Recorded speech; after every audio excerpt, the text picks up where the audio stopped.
Well, I'm John Boehner, former member of the United States House of Representatives and former Speaker of the United States House of Representatives from 2011 through 2015. You know, I say that Donald Trump is not really a Republican. He's not really a Democrat. He's a populist. But he ran as a Republican, and so the party's still grappling with its identity. The polarization of American politics it's a fact, it's there. We're seeing the same kind of polarization elsewhere around the world. I would credit this to the onslaught of new media. People are being bombarded with all kinds of information about their government, wherever they are, and it's tending to push or pull people into one of two camps, leaving fewer and fewer people in the middle.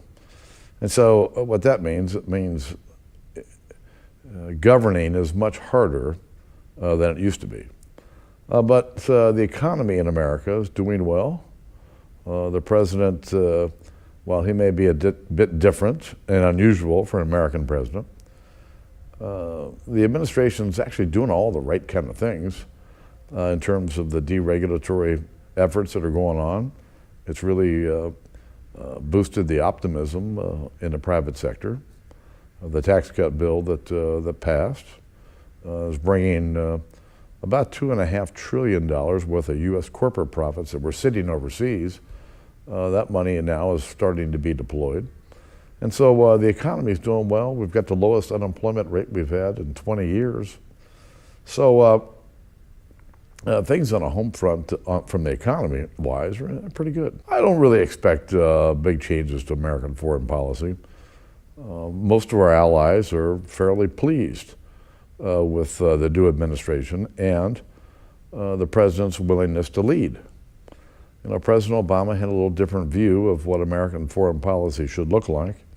I would suggest that the Trump administration has taken a more traditional role in American foreign policy, and America's leading more than what we were.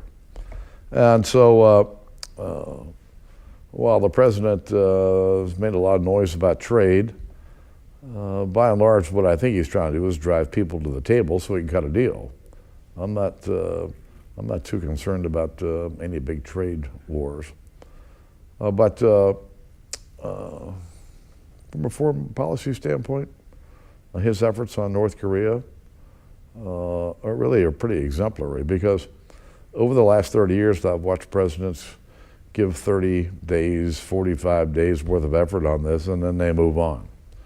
The president has been like a dog with a bone in his mouth now for 14 months, trying to solve this problem in North Korea.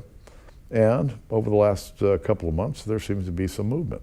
First thing I'd say about American politics in general is never listen to what people say. Watch what they do. Watching what they do is a better indicator of what they're likely to do.